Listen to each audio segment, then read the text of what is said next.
Приготовим адыгейский сыр жареный. Обычный сыр покупной адыгейский. Не очень тонко режем. Ну, где-то 0,7, 0,5, 0,7.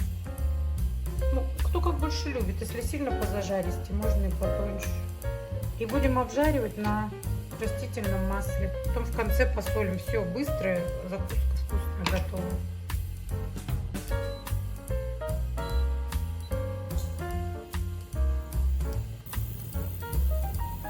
Масло разогрели и кладем кусочки сыра.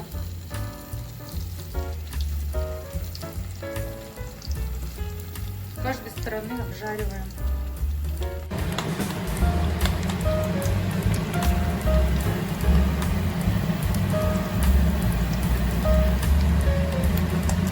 Так, переворачиваем аккуратненько, она подплевывается.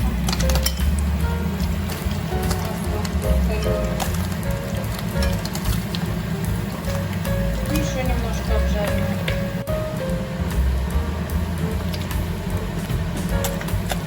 Так, ну все, зажарили, кто как любит.